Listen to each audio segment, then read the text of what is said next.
Here we are inside the great room of the lodge, the old lodge of George Whittell's mansion. You're going to hear hammering because there's an ongoing restoration project. There's been a problem with water leaking through the back porch, and so they're going to rework it, and it's going to be a very complicated job. There's no place quite like this, so they have to invent techniques to match it. The interior here is very heavily with wood. It's dark.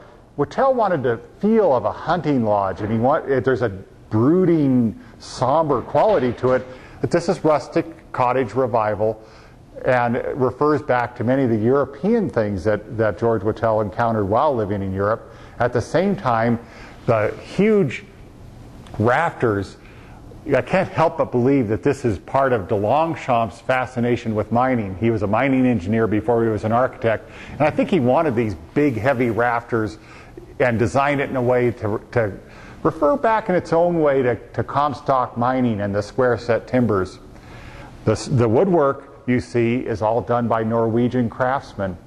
And the chandelier, again, the Italian ironworkers, incorporates equipment from the logging industry up at Lake Tahoe. So they actually scavenged a part and then incorporated it into their ironwork and their design. So there's fanciful things going on, very imaginative, artistic, creative, and that is what George Whittell seemed to really enjoy about this process. This is the greatest thing he created in his life, a life that was slothful in many ways. He inherited money and didn't have to work, so he didn't work. But his creativity shone through here. He was not a foolish man. He was in fact very smart and obviously enjoyed artistry and architecture. You have a bedroom on both ends. On one end we see George with his favorite lion, Bill, who's there as a cub.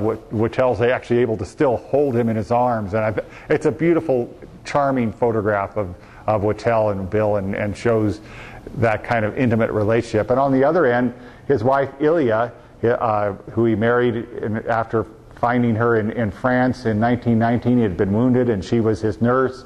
And they married and were a devoted couple in their own way for their whole life. And she's posing there with one of their favorite cheetahs. George Whittell situated his lodge on one of the most dramatic points in the entire Lake Tahoe Basin. There isn't a bad view in this place, not even out of the bathrooms. Every window, every vantage point gives you a different perspective of the lake, and each of them is beautiful. This is one of the two bedrooms on the second floor of the lodge. And over here we see this. He was fascinated with gadgets. Whittell was like Howard Hughes 20 years before his time. He flew, he loved technology, he loved film. They have a motion picture camera here at the lodge that belonged to George Whittell, and a wonderful projector as well. And these are all barometric instruments to help him understand the environment. He had to have every gadget he could possibly lay his hands on. We're down in the basement where the servants' quarters are, and here in the kitchen, right in here, you can see the degree of preservation. Original equipment, original refrigerator and stove, a really small, humble kitchen, but George Whittell was very finicky about his food, and he had to be fed the best. So this is where the cook worked. Servants living in the other places, all at his demand and command, and believe me, he commanded them.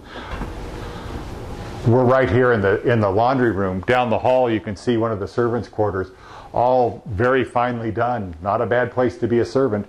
But the most important thing that's in here is the tunnel. You can see the sign, the tunnel. 600 feet of underground tunnel, as much as 3 stories beneath ground level, cut through solid granite by Cornish miners. It's a work of art and extremely interesting. After the Cornish miners blasted their tunnel through here, it was finished off by the stonemasons. So this is one of the nicer looking mines you're ever going to go into. We go down here past the furnace room and various rooms. This is the original boathouse, and it has a nice story attached to it. Whittell built it for one of his smaller boats, but when he built the Thunderbird, he needed a larger boathouse. We're going to go down there in a minute.